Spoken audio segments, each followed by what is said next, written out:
Assalamualaikum warahmatullahi wabarakatuh. Waalaikumsalam warahmatullahi wabarakatuh. Alhamdulillahirabbil alamin. Alhamdulillahilladzi asara al-quluba min ad-dhalali wa basali bil-tafaq. Ahmaduhu subhanahu wa ashkuruhu ala kulli khairin wa fadlin wa ziyadah. Wa asyhadu an la ilaha illallah wahdahu la syarika lah. Qamara mukhlisal iman was sa'adah. Wa asyhadu an la ilaha illallah wa anna Muhammadar Rasulullah al-qudwatul muthla fil hukmi wal qiyadah.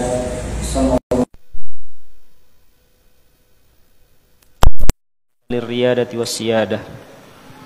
Allahumma salli wa sallim wa barik wa zid wa an'im ala nabiyyika wa rasulika Muhammad wa ala alihi wa ashabihi ajma'in.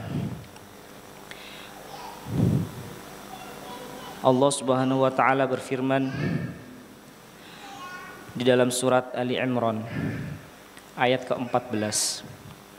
Zuyyina lin-nasi hubbus syahawati minan nisa'i wal banina wal qanatiril muqantarati minadh dhahabi wal fiddati wal khailil musawwamati wal an'ami wal harth. Dzalika mata'ul hayatid dunya wallahu 'indahu husnul ma'ab. Zuyyina lin-nasi hubbus syahawat, telah dijadikan indah pada pandangan manusia, terutama dari kalangan laki-laki.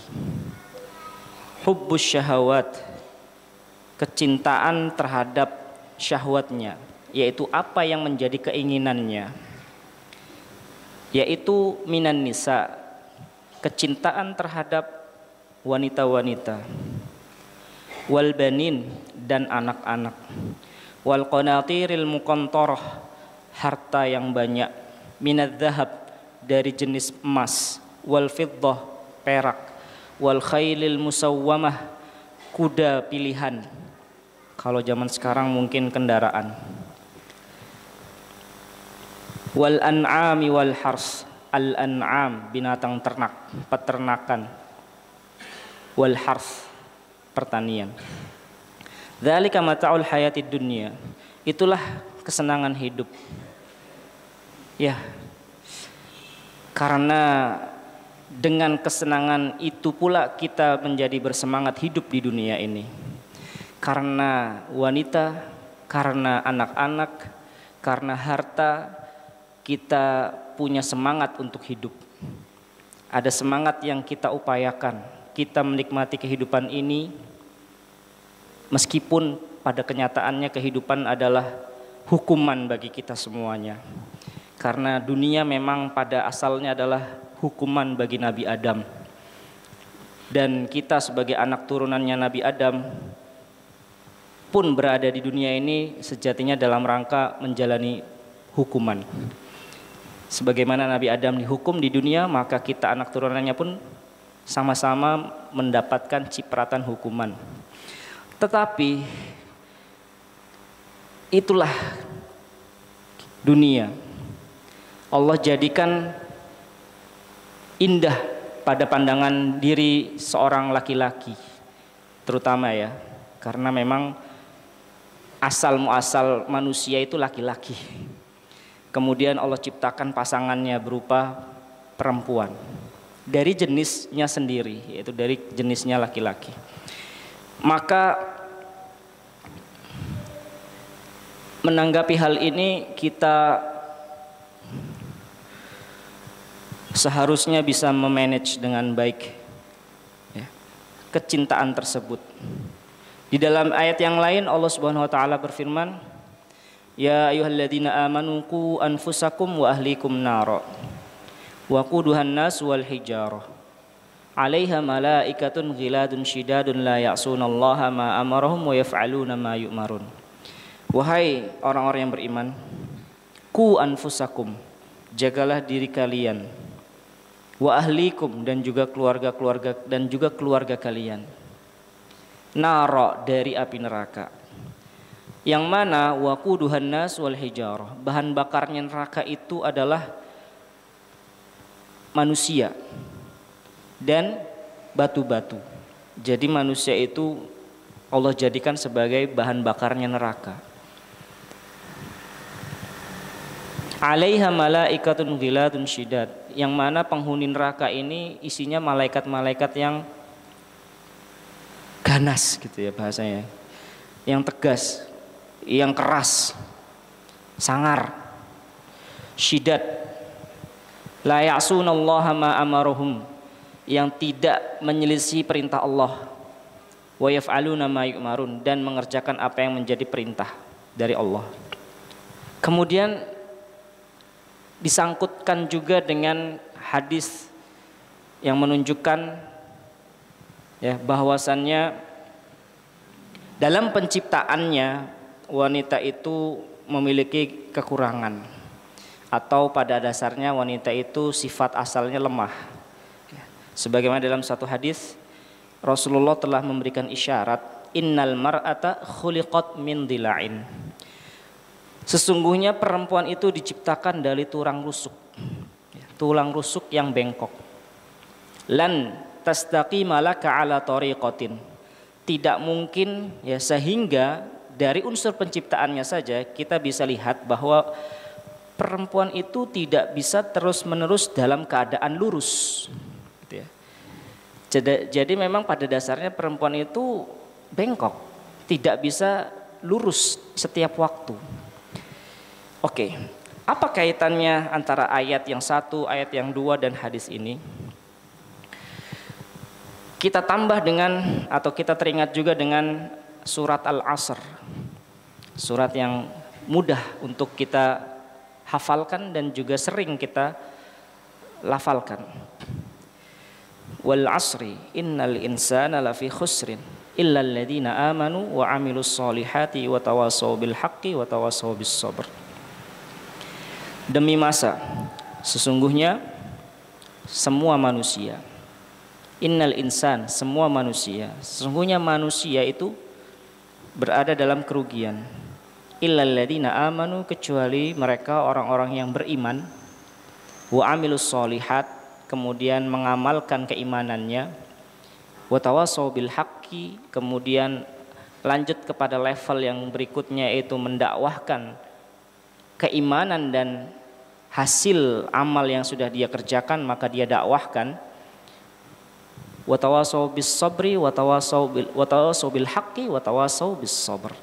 Setelah atau dalam rangka mendakwahkan ilmu yang dia miliki, ilmu yang sudah diamalkan, maka butuh konsep kesabaran di dalam dakwahnya. Baik, sejatinya kita sebagai setiap laki-laki dan pada umumnya semua manusia itu sangat layak untuk memperhatikan atau mentadaburi surat Al-Asr ini. Sebagaimana Imam Syafi'i mengatakan, lauma anzalat hujjatan ala khalqihi illa hadhihi surah lakafathum. Lauma anzalallahu hujjatan ala khalqihi illa hadhihi surata lakafathum. Seandainya Allah tidak menurunkan satu bentuk hujjah, satu bentuk petunjuk,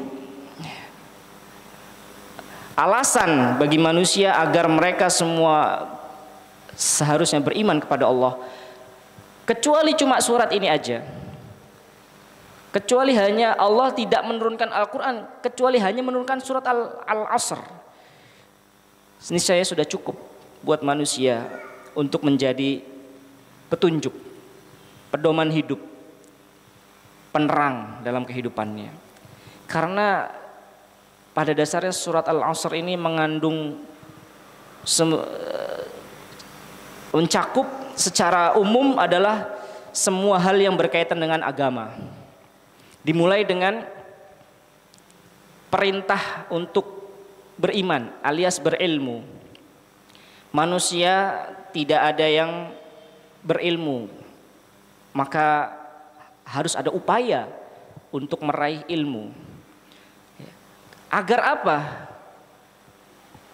Agar dengan ilmu yang kita cari, kita bisa mengetahui hakikat Tuhan kita, Allah yang telah menciptakan, mengatur, menghidupkan, mematikan, memberi rezeki, membimbing. Maka melazimkan bagi semua manusia tatkala sudah mengetahui bahwa dialah Allah yang menciptakan, lazim baginya hanya menyembah kepada Allah, hanya bersyukur kepada Allah, berterima kasih kepada Allah. Kemudian ilmu yang pertama adalah ilmu tentang keimanan. Kemudian ketika kita sudah bisa mengetahui hakikat keimanan itu, maka iman itu menuntut adanya amal. Iman itu memiliki konsekuensi berupa tuntutan amal. Kalau kita sudah mengimani bahwa Allah lah yang layak untuk disembah, maka sejatinya dan seharusnya kita hanya menyembah kepada Allah, beribadah kepada Allah. Dalam konsep rumah tangga, kita semua aktivitas yang kita lakukan landasannya adalah untuk Allah. Bagaimana bisa setiap aktivitas itu hanya untuk Allah? Maka tidak ada jalan lain melainkan dengan mengilmui siapa Allah. Ilmu tentang Allah itu penting. Agar apa? Agar setiap aktivitas yang kita lakukan itu untuk Allah aja, bukan untuk yang lainnya. Dalam pernikahan yang kita laksanakan, unsur ibadahnya sangat banyak. Maka ketika kita mungkin terlupakan dengan sejarah awal pernikahan kita, tatkala ada masalah-masalah sudah mulai datang, maka kita kemudian beristighfar. Ya Allah, aku menikah ini sebenarnya dalam rangka apa? Duniakah yang saya tuju atau akhiratkah yang menjadi pelabuhan utamanya? Maka dalam pernikahan itu konsep hanya untuk Allah ini harusnya kita pegang kuat-kuat. Agar apa? Agar nanti dalam perjalanannya kita itu tahu diri. Bahwa kita sebagai seorang laki-laki Allah ciptakan memiliki fungsi dan tugasnya. Dan perempuan Allah ciptakan juga memiliki fungsi dan tugasnya masing-masing. Sebagai seorang lelaki, maka tugas utama kita adalah mengayomi dan mengayemi. Dua hal yang harus kita pegang. Mengayomi dan mengayemi. Kelihatan sama tapi beda. Sementara perempuan memang Allah ciptakan dalam rangka mengayemi. Membuat ayem, sakinah, ketenangan, itulah fungsi perempuan. Dan sebagai seorang lelaki tugasnya adalah tidak hanya sekedar mengayemkan keluarganya, tetapi dia butuh satu tugas yang paling utama adalah mengayomi. Dalam rangka mengayomi keluarga inilah yang sangat berat. Karena Allah meminta kita sebagai laki-laki itu untuk menjaga diri kita dan juga keluarga kita dari api neraka. Maka sebagai seorang lelaki ini kita memiliki tanggung jawab yang besar. Dimulai dengan kita memperbaiki keadaan diri kita sebagai laki-laki agar layak menyandang predikat ar-rijalu qawwamuna 'alan nisa. Laki-laki itu posisinya lebih apa ya bahasanya? Lebih Allah pilih dia untuk menjadi pemimpin. Allah jadikan laki-laki itu sebagai pemimpin bagi kalangan perempuan. Karena memang Allah jadikan seperti itu karena itulah Allah sudah memilih dengan tepat. Posisi kepemimpinan itu berada di pundak laki-laki. Bima faddalallahu ala anfusihim. Ya, berdasarkan kelebihan-kelebihan yang memang Allah ciptakan untuk laki-laki. Kelebihan yang pertama jelas laki-laki adalah memiliki sifat mengayomi, mencari nafkah, mengingatkan, mengajarkan, membenarkan, meluruskan keluarganya. Langkah yang pertama maka mau tidak mau kita sebagai laki-laki adalah menjaga diri kita dulu. Karena Allah perintahkan kepada kita untuk menjaga diri kita dulu. Ku anfusakum, jagalah diri kalian. Bagaimana kita bisa mengayomi keluarga kita kalau kita aja butuh pengayoman gitu kan? Masya Allah. Ini sesuatu yang memalukan bagi seorang laki-laki. Maka tatkala laki-laki itu tidak pada posisinya, dia melakukan kemaksiatan, jangan salahkan ketika istrinya pun melakukan hal yang sama. Terlebih adalah masalah perzinaan. Enggak usah heran ketika ada terjadi perzinaan yang dilakukan oleh istri. Bisa kita tengok, oh mungkin itu terjadi juga pada suaminya. Gitu. Karena dia tidak bisa mengayomi dirinya sendiri. Gimana mau mengayomi keluarganya, anaknya, istrinya yang menjadi tanggung jawabnya.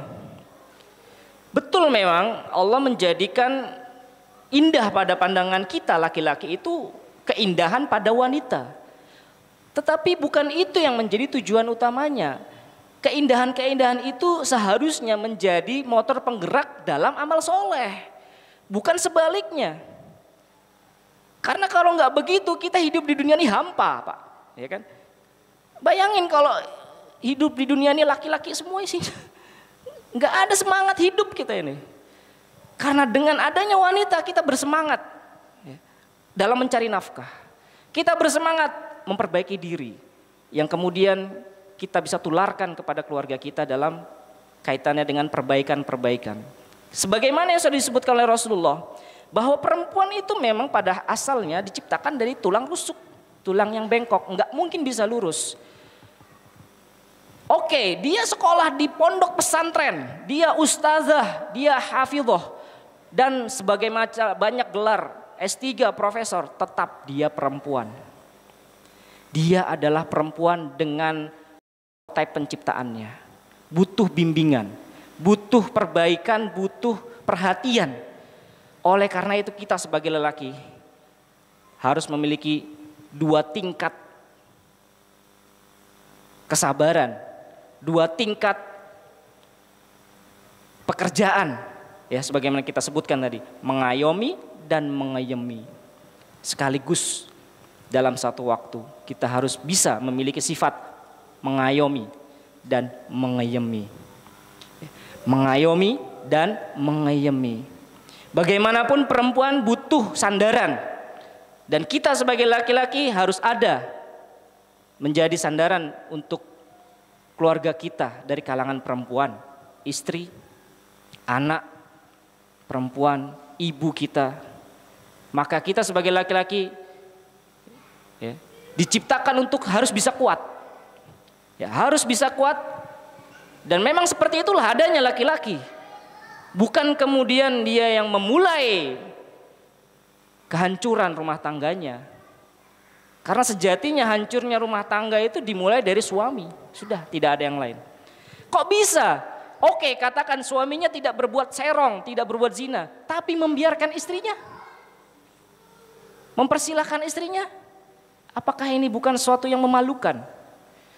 Makanya kita ingatkan melalui mimbar ini kepada diri kita dan juga kepada masyarakat pada umumnya. Karena hal seperti ini itu sudah pemandangan yang biasa terjadi di sekitar kita.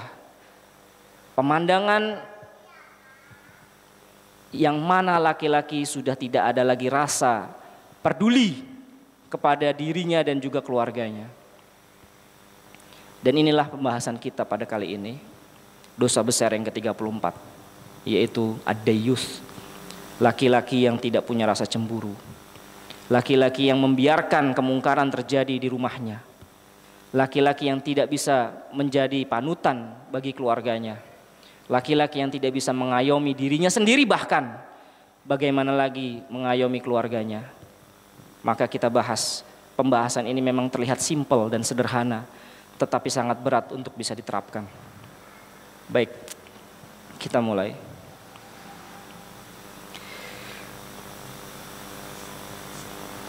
Kita mulai dengan istilah rumahku adalah surgaku. Memang betul, setiap dari kita adalah manusia-manusia yang diamanahi untuk bisa membangun rumah tangga. Karena manusia itu kalau tidak laki-laki ya perempuan, siapapun. Dan kita yang Allah takdirkan menjadi laki-laki, maka harus kita pegang kuat kata-kata rumahku adalah surgaku ini. Ya. Tidak sembarang, sepertinya simple dan sederhana, tetapi ini adalah tonggak perjalanan kita menuju Allah. Dimulai dari rumah. Dan kita ketika saat ini berada di posisi sebagai seorang ayah, sebagai seorang tua, toh dulunya kita juga sebagai anak dari orang tua kita. Maka jangan sampai estafet, ya, estafet gambaran rumah tangga yang buruk itu berlanjut. Mungkin kita dulu mendapati keadaan rumah tangga orang tua kita tidak sebagus yang kita lakukan sekarang gitu.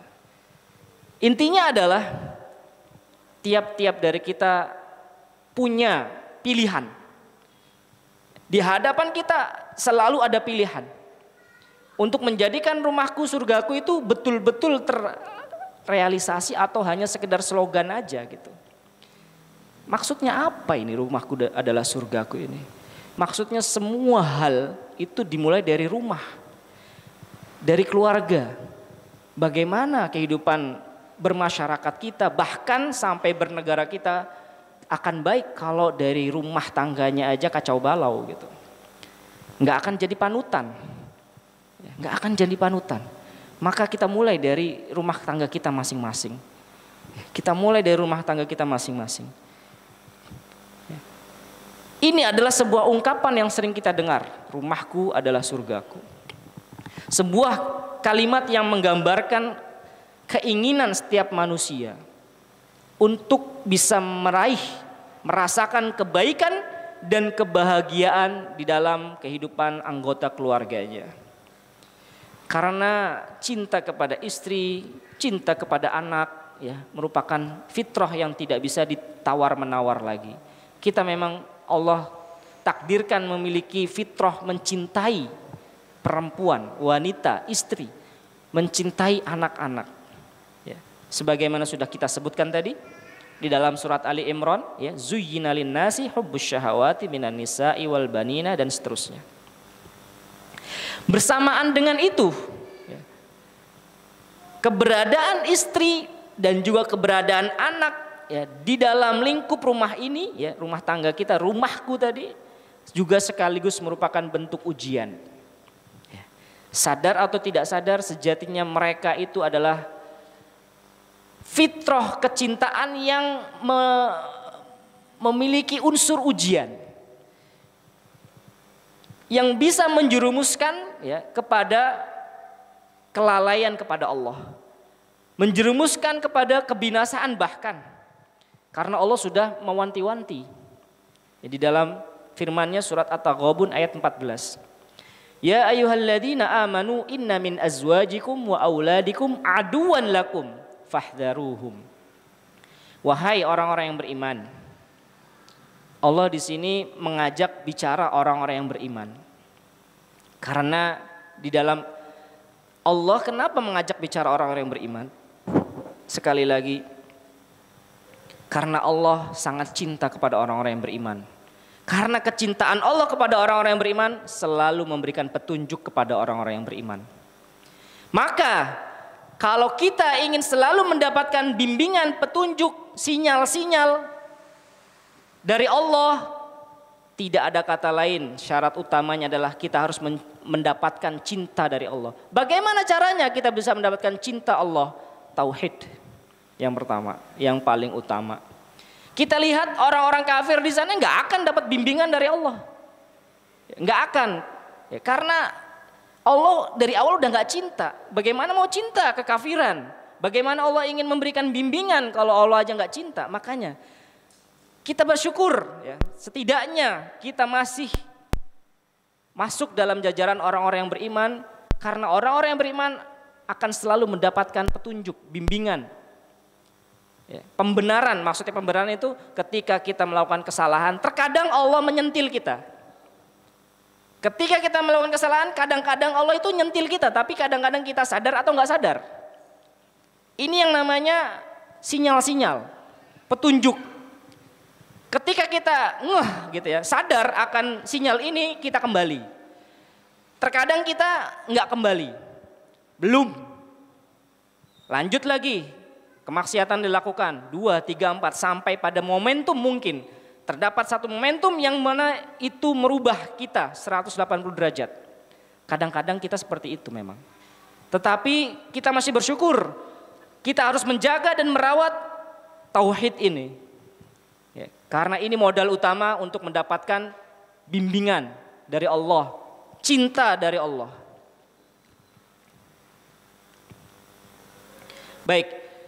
Kita tadi sudah sebutkan bahwa istri dan anak ini di satu sisi dia adalah sumber kecintaan manusia, laki-laki. Dan dia juga menjadi sumber petaka juga di satu waktu yang bersamaan. Maka bagaimana caranya ini bisa berjalan harmonis, ya kan? Seirama. Ya. Maka kita harus memperhatikan unsur-unsur atau keadaan-keadaan tatkala kapan istri dan anak ini menjadi sumber kebinasaan. Kapan istri dan anak ini menjadi sumber kebahagiaan. Itu yang harus kita perhatikan. Makanya dalam rumah tangga itu kita harus segera ya mengevaluasi terus setiap hari. Ya, kenapa kok istriku tiba-tiba ada perubahan? Anakku juga ada perubahan. Kita cek langsung. Jangan sampai berlarut-larut. Kita jangan menjadi suami atau ayah ya yang buruk bagi istri dan anak kita. Apalagi dalam tanda kutip sampai pada level istri yang menguasai suami, dan ini bahaya. Ya. Ancamannya jelas. Tatkala istri sudah merasa dia yang berhak untuk memegang tampuk kepemimpinan, dan ini bahaya. Bahaya ini, nggak bisa dibenarkan. Ya, karena pada hakikatnya kepemimpinan itu yang memegang adalah suami, bukan istri. Maka sebelum hal itu terjadi dan melangkah lebih jauh lagi, maka dari awal ya, kita sebagai suami harus memiliki kepekaan ya, dalam mengatur rumah tangga. Ya. Ibarat seorang supir, ya, supir mobil, supir bis, ketika kita mengendarai ya, sumber bencana itu dari mana? Kan kita yang ngerasain. Oke, kita merasakan ketika kita menyupir, mengendarai kok rasanya bannya ini nggak enak, ya kan gitu. Segera diatasi kan? Kalau tidak apa? Malah petaka, kebinasaan. Ban, unsur yang mungkin kelihatan sepele, kurang angin nih kelihatannya kan? Oh, langsung diisi angin. Ketika kita misalnya berkendara, sebelum berkendara kita cek keadaan cooling, ya, air radiator, oli dan sebagainya, ya kan? Kita cek semuanya. Lampu sen kelihatannya sepele, tapi itu sangat berfungsi dan sangat bermanfaat. Ya. Intinya adalah kita setiap waktu harus peka terhadap ancaman-ancaman. Ya, yang mungkin awalnya kelihatan sepele, tapi nanti kalau dibiarkan terus akan menjadi sumber kebinasaan. Kita tahu ya, kendaraan ini adalah sumber kebahagiaan karena kita bisa pergi kemana-mana. Tapi kita juga paham kendaraan ini sekalinya konslet, ya kan? Sekalinya rusak, bencana yang datang. Maka kita sebagai supir dari keluarga kita harus peka terhadap keadaan istri dan juga keadaan anak-anak kita. Kita mulai dengan kita menyadari, kita katakan kita misalnya butuh belajar, kita belajar. Kemudian alhamdulillah kita sudah menguasai permasalahan A, B, C, D, kita tularkan kepada anak kita. Kita belum sanggup, oke nak, Bapak sudah memilihkan tempat sekolah yang baik untuk kamu. Ya, kamu sepertinya bagus kalau misalnya sekolah di pondok pesantren dan sebagainya dan sebagainya. Kita bimbing anak kita dimulai dari sekarang, jangan tunggu nanti. Giliran anaknya udah bergaul di luar sana, ya udah gede, udah SMA, pergaulannya udah nggak bisa dikontrol, baru kita sadar, astagfirullahaladzim. terlambat. Oke, nggak ada kata terlambat. Baik, segera diupayakan. Ya, segera diupayakan. Istri, ya, Abi, ayah, aku mau arisan dulu. Aku mau sekolah lagi. Aku mau kerja dan sebagainya dan sebagainya. Keinginan-keinginan. Karena istri juga punya keinginan. Sebagaimana suami juga punya keinginan. Bagaimana caranya memanage itu semua? Jangan sampai nanti ketika misalnya ayah, aku mau arisan. Kita nggak tahu siapa teman arisannya, ya kan? Siapa itu teman arisannya? Lambat, kok terjadi perubahan istriku ini? Nggak sadar dulu kamu yang ngizinin arisan, ya kan? Oke, nggak apa-apa arisan. Kita lihatlah siapa sih teman-teman arisannya, ya kan? Intinya adalah semua harus segera diatasi, jangan sampai nunggu parah. Ketika sudah parah, susah untuk diatasi. Wal iyadzubillah, apalagi kalau nggak peka sama sekali, ya ini dayus namanya. Udahlah, nggak punya rasa kepekaan sama sekali terhadap bahtera yang mana dia pun berada di dalamnya. Bayangin gitu loh, dia juga berada di dalam bahtera itu. Dia nggak peka terhadap kemungkinan kebinasaan itu. Sejatinya dia sendiri pun akan membawa dirinya pada kebinasaan dan tanpa sadar itu kan. Masya Allah. Baik, kita lanjutkan kembali. Kita dapati kebanyakan orang itu salah menempatkan arti cinta dan kasih sayang kepada istri dan anak-anaknya. Ya. Sehingga mereka akhirnya menuruti semua apa yang menjadi keinginan daripada istri dan anak-anaknya. Ya, seperti yang kita sebutkan tadi ya. Sudah kita sampaikan tadi. Ya. Sampai pada taraf menuruti keinginan istri dan anak, padahal itu merupakan larangan. Ya. Bertentangan dengan syariat Islam. Intinya adalah akhirnya kita ikut tenggelam. Celaka juga kita, ya, karena kita nggak mau segera memperbaiki dan sadar akan potensi kebinasaan. Ya, sekali lagi kita tanamkan istri sumber kebahagiaan, di sisi lain dia juga sumber kebinasaan. Ya. Bagaimana agar istri bisa menjadi sumber kebahagiaan bukan sumber kebinasaan? Maka masing-masing suami dan istri sama-sama menuju kepada Allah. Ibarat segitiga, Allah di puncaknya. Di sini laki-laki, di sini perempuan, suami istri. Kalau sama-sama berjalan menuju Allah, dekat nggak kira-kira? Menjadi dekat nggak? Ketika mereka menjauh, sudah mau ketemu di mana? Titik bertemunya di mana gitu loh? Nggak akan ketemu ketika masing-masing suami atau istri menjauh dari puncak. Tapi kalau sama-sama menuju Allah, ketemu. Itulah sumber kebahagiaan yang sejati. Sama-sama berjalan menuju Allah. Sama-sama mengingatkan, terlebih suami mengingatkan kepada dirinya, dimulai dari dirinya, aku harus bisa sholat tepat waktu di masjid berjamaah. Pulang dari rumah istrinya masih tidur. Dek, ayo bangun sholat subuh. Dek, ayo bangun sholat subuh. Itu anaknya yang perempuan diajak sholat sekalian. Masya Allah, nikmat rasanya. Atau mungkin malah istrinya yang bangun duluan. Abi, azan subuh sudah berkumandang. Ayo segera sholat. Enak ya rasanya kayak gitu kan. Masya Allah, sumber kebahagiaan itu. Kenapa kok sholat subuh? Karena kalau sholat subuh tolak ukurnya, yang lain mudah. Sholat subuh ini tolak ukur masalahnya. Banyak dari kita itu yang mungkin masih kepayahan untuk bisa sholat subuh berjamaah. Ya, karena laki-laki memang tuntutannya itu sholatnya berjamaah. Ya, sedangkan perempuan ini tidak ada tuntutan sholat berjamaah. Tapi tuntutannya sholat tepat waktu. Ini yang penting. Bukan berarti ketika perempuan ini tidak sholat berjamaah di masjid, dia seenaknya aja sholat gitu. Ya, subuh jam 6 baru sholat, setengah 6 gitu kan. Jangan. Suaminya, kalau memang Seandainya gini, seandainya suaminya ini masih belum tega meninggalkan istrinya karena memang belum terbiasa bangun lebih awal, jangan kemudian suaminya terlalu egois, ya kan? Mentang-mentang dia udah bisa bangun pagi duluan, dia sholat subuh, iktikaf di masjid, ya nunggu syuruk, gitu kan? Pulang-pulang dia lihat istrinya masih tidur, ngomel-ngomel, jangan ngomel-ngomel, karena kamu nggak peka, gitu kan? Nggak bisa kita mengutamakan diri kita. Bahayanya apa? Bahayanya nanti kalau dibiarkan terus ini sumber petaka ini, gitu.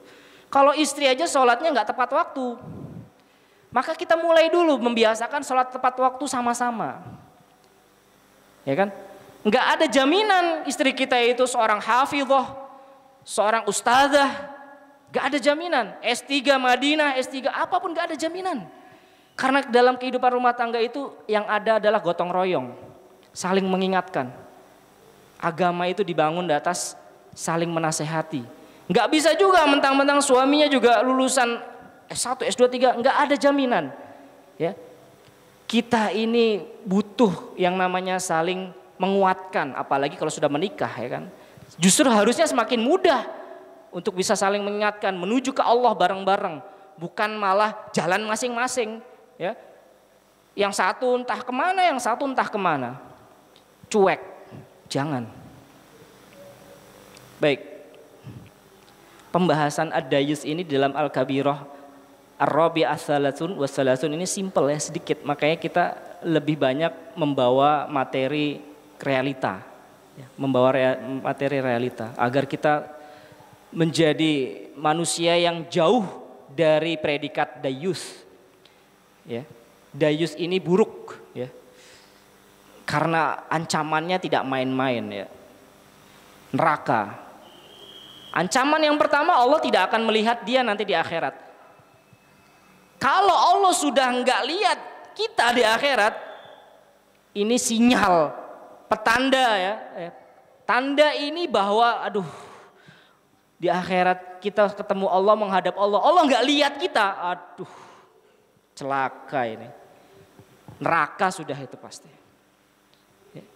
Kita kalau ketemu orang, ketemu dihadap-hadapkan gitu kan, kita nanti akan dihadapkan sama Allah. Tapi Allah nggak mau lihat kita gitu loh. Rasanya gimana gitu kan? Udah berhadap-hadapan tapi Allah nggak lihat. Astagfirullahaladzim. Ini sudah petaka yang paling utama sudah ini. Celaka wes. Mau kemana kita kalau udah nggak dilihat Allah di hari kiamat? Jelas ke neraka. Karena dua ancaman orang yang dayus itu ya, laki-laki yang dayus itu, yang pertama nggak dilihat, yang kedua neraka, sudah.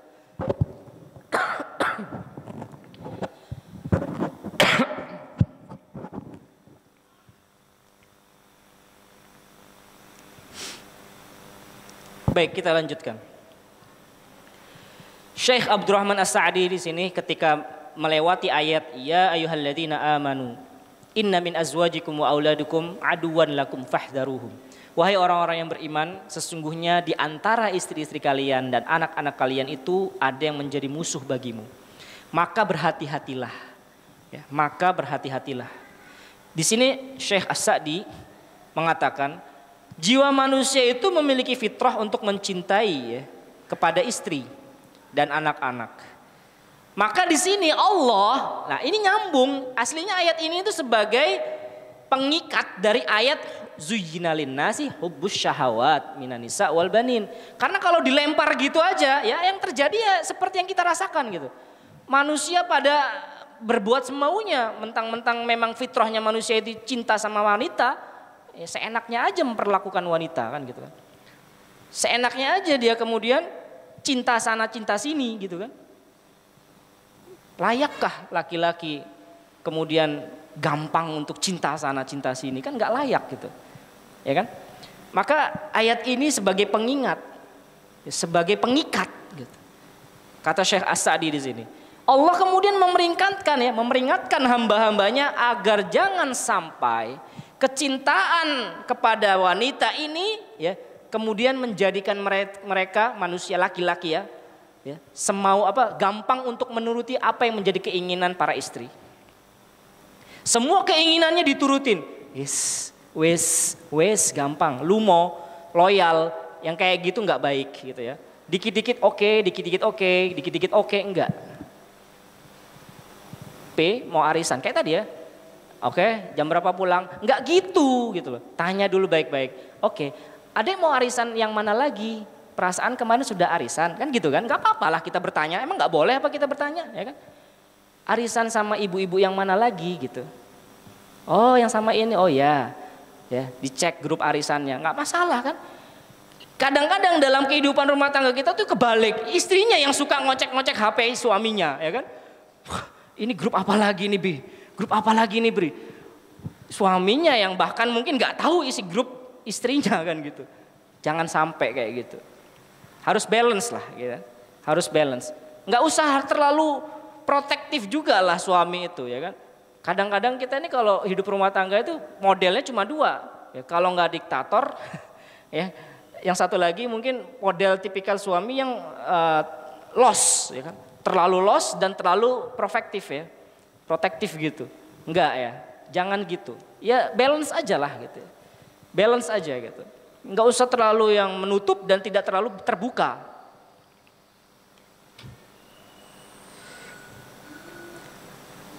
Ketika istrinya ngeliat-liat HP, kitanya nggak boleh marah, jangan. Ya silahkan. Adek mau lihat apa sih isi HP ayah cuma kayak gini kok gitu kan. Nggak ada ya sesuatu yang dirahasiakan. Gitu kan. Intinya adalah tidak ada rahasia-rahasiaan lah, suami istri kok rahasia-rahasiaan gitu. Baik, kita lanjut lagi.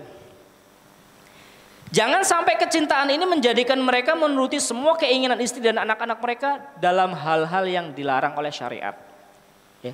Allah memotivasi hamba-hambanya untuk selalu melaksanakan perintahnya dan mendahulukan keridhoannya.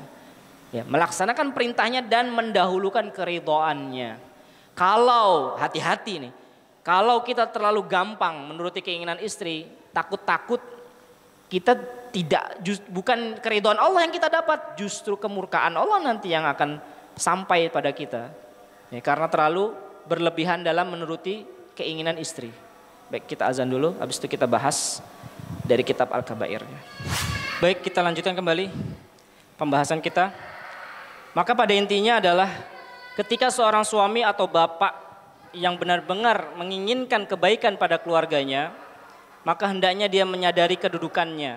Ya, kedudukan si ayah ini, si laki-laki ini adalah sebagai pemimpin.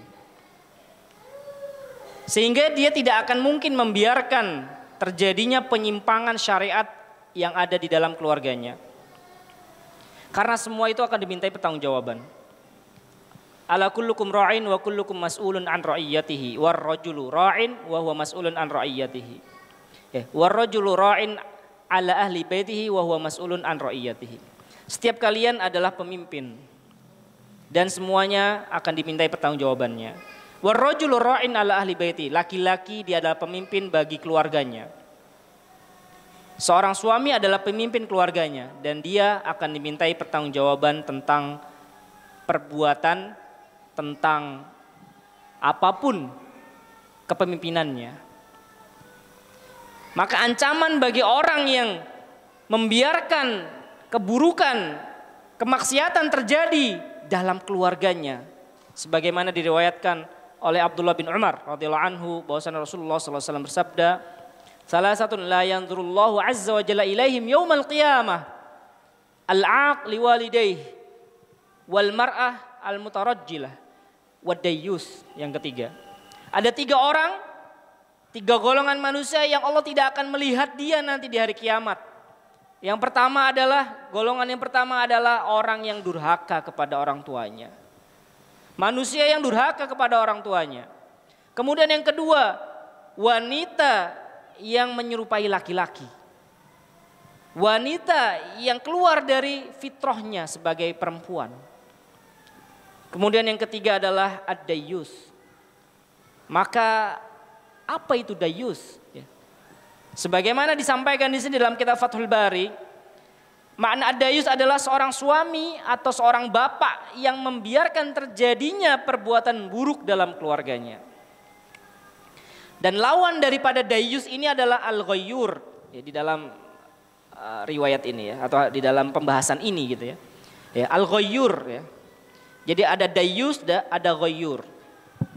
Kalau dayuth adalah orang yang membiarkan terjadinya perbuatan buruk pada keluarganya, maka ghayyur adalah orang yang memiliki kecemburuan yang besar terhadap keluarganya, sehingga dia tidak akan membiarkan keluarganya itu jatuh kepada kemaksiatan. Ya. Ancamannya jelas bagi seorang yang dayuth, laki-laki yang dayuth. Maka kita sebagai seorang suami, ya, jangan sekali-kali menjadi suami yang dayuth. Karena ancamannya begitu keras. Menunjukkan perbuatan ini termasuk dosa besar. Karena sudah terancam ya dengan dicampakkannya dia nanti di akhirat, Allah tidak akan melihatnya. Ditambah kalau sudah tidak dilihat, ya berarti otomatis dia masuk neraka. Oke, kita langsung masuk kepada pembahasan kita di kitab Al-Kabair karena simpel sekali. Qala Allah Ta'ala az-zani la yankihu illa zaniyatan aw musyrikatan. Waz-zaniyatu la yankihuha illa zanin aw musyrik wa hurrima dzalika 'alal mu'minin. Kenapa Imam Adz-Dzahabi memulai pembahasan ini dengan mengutip ayat ini? Ini sebenarnya kalau kita mau ambil pelajaran ya, maka dimulai dari keluarga, dimulai dari kita.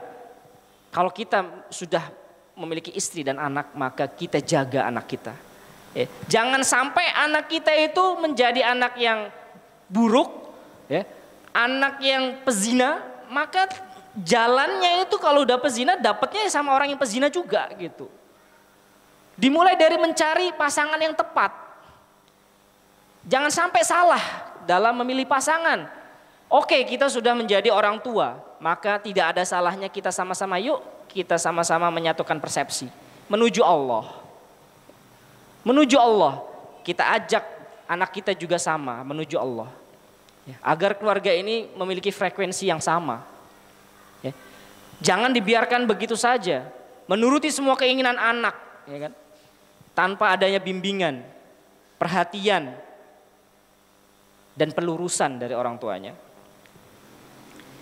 Maka di sini Al-Imam Adz-Dzahabi membawakan ayat ini, az-zani, seorang pezina laki-laki itu tidak lain dan tidak bukan dia akan nikah sama-sama pezina juga. Ya, pezina perempuan atau orang musyrik perempuan.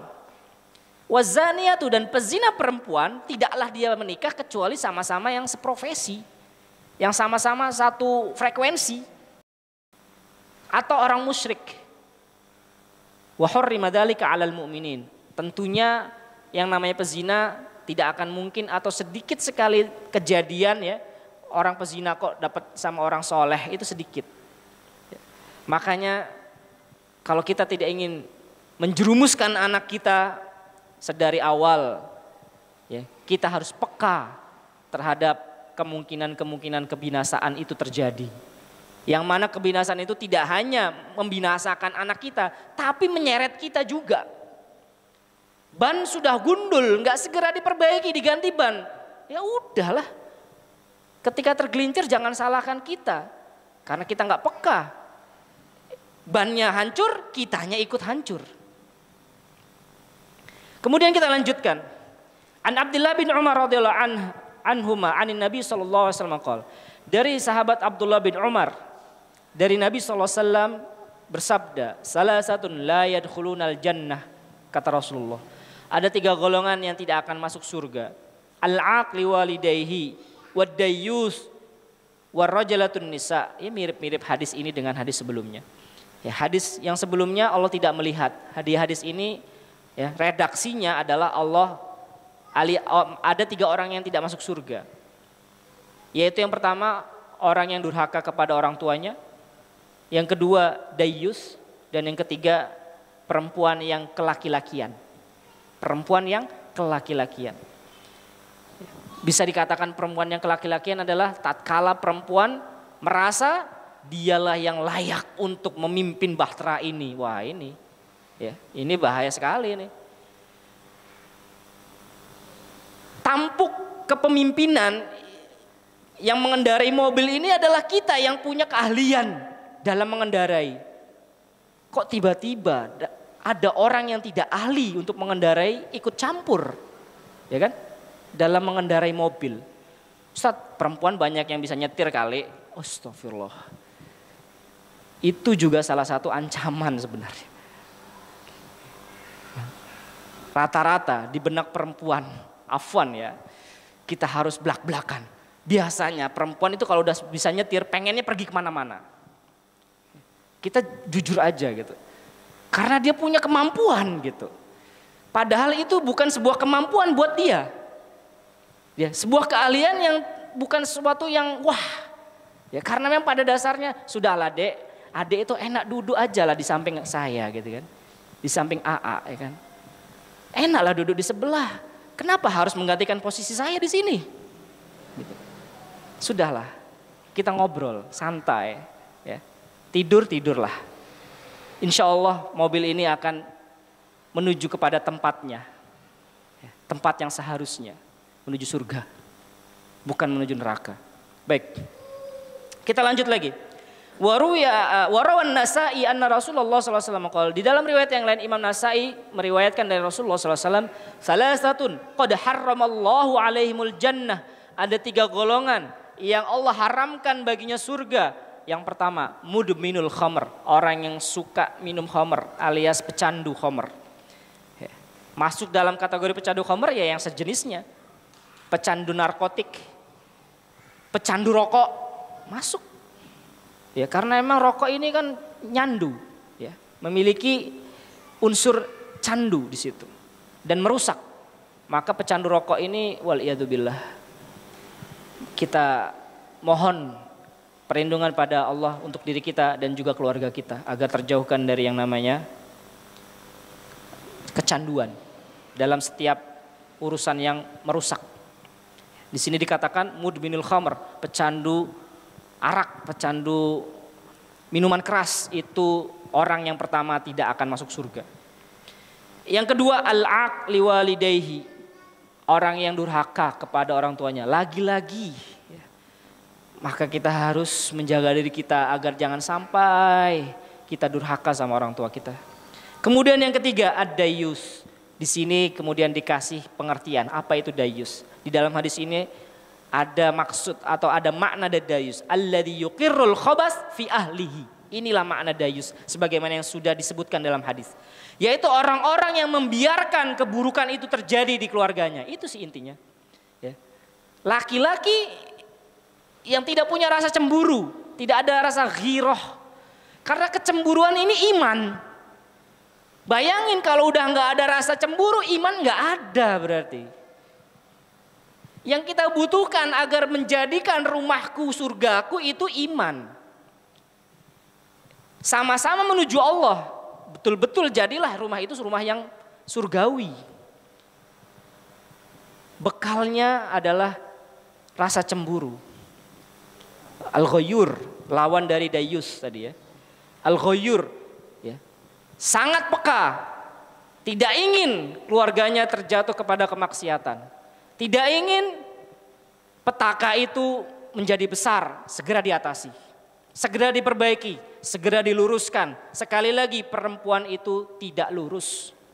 Dia memang pada hakikatnya bengkok. Tidak mungkin selalu pada ketaatan. Ya, makanya setiap waktu dan setiap waktu kita ingatkan sama istri kita.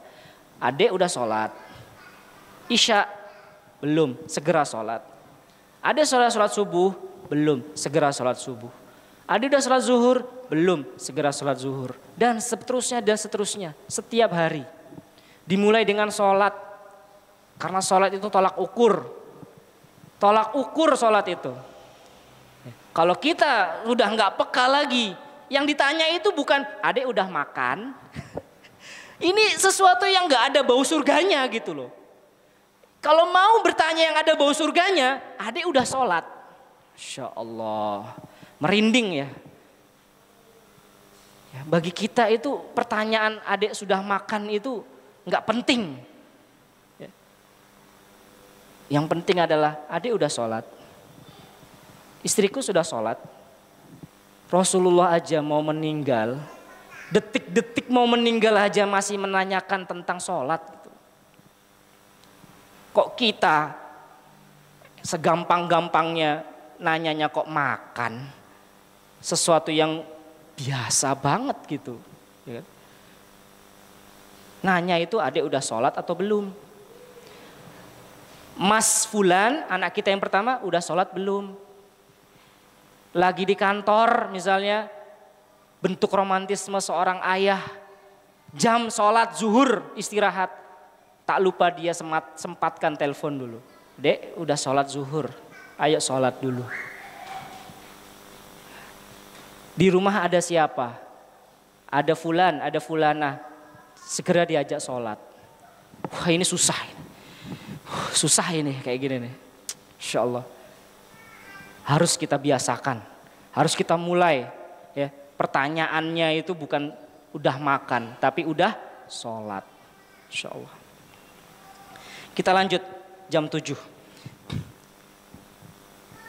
Yakni yastahsin ala ahlihi. Ya itu tadi yang dimaksud dayus itu gampang banget untuk menuruti keinginan keluarganya, istri, anaknya, itu namanya dayus. Ya. Na'udzubillah, kata Imam Zahabi, kita berlindung kepada Allah dari perbuatan yang seperti ini. Qala al-musannif rahimahullah, berkata musannif rahimahullah, faman kana yadhunnu bi ahli al-fahisyah, barang siapa yang dia perkirakan ya, istrinya itu berbuat serong, wa yataghafal li mahabbatihi, dan dia lalai karena rasa cintanya dia kepada istrinya. Waduh, kok bisa gitu ya? Saking cintanya suami, biarin aja istrinya itu serong. Kan ini, aduh, mana rasa laki-lakinya gitu loh. Dalih cinta membiarkan istri serong, kan ini lucu gitu kan. Lucu banget gitu. Auli annalaha alaihi dainan, atau gara-gara suaminya punya utang sama istrinya, akhirnya istrinya bisa melakukan semaunya. Ini petaka ini. Makanya sebelum itu terjadi, dari awal kita cut gitu kan. Dari awal kita perhatikan gelagat-gelagat mana ini yang enggak benar, karena perempuan sekali lagi dia enggak lurus. Ya. Dia ada saat-saat di mana dia itu menyerong gitu kan. Menyimpang gitu. Tidak pada jalurnya. Ya, karena dalih cinta dan mungkin karena alasan mungkin seorang laki-laki punya hutang sama istrinya, sehingga dia lemah kepada istrinya. Ya, jangan sampai laki-laki itu lemah di hadapan istrinya. Bisa dikaitkan dengan penghasilan istri lebih besar dari suami. Ini ya, bentuk petaka juga ini. Jangan sampai.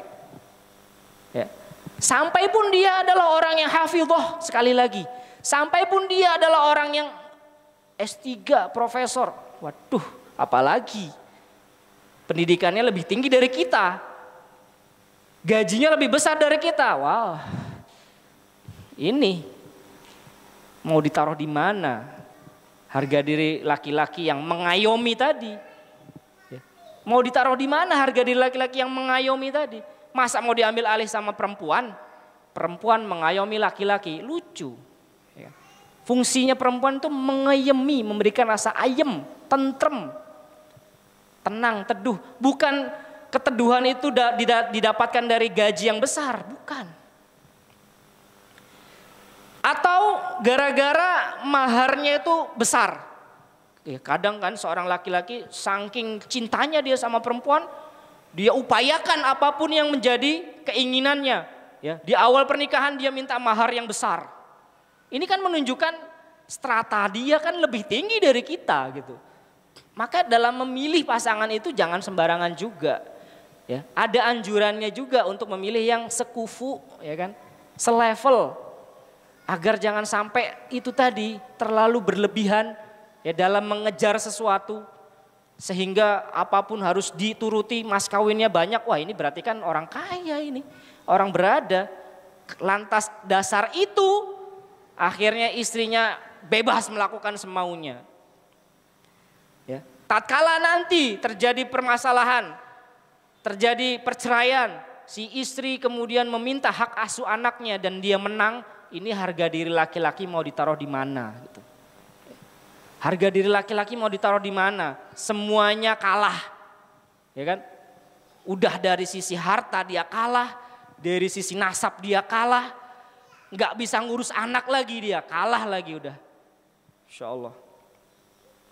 Maka Di sini Al-Imam Adz-Dzahabi menutup pembahasan ini dengan meminta kepada Allah ya, keselamatan jiwa dan rohani dari setiap petaka, terutama petaka rumah tangga. Terima kasih atas segala perhatian. Mohon maaf atas segala kekurangan. Kita akhiri pembahasan kita pada pertemuan kita kali ini, dosa besar yang ke-34. Mudah-mudahan Allah menjadikan kita tipikal lelaki yang al-ghayyur bukan ad-dayyus. Sehingga kita masih memiliki kemuliaan, kita masih memiliki harga diri dan martabat sebagai seorang laki-laki, dan juga harga diri dan martabat seorang perempuan pada tempatnya masing-masing. Jazakumullah khairan, subhanakallahumma bihamdika asyhadu an la ilaha illa anta astaghfiruka wa atubu ilaik. Assalamualaikum warahmatullahi wabarakatuh.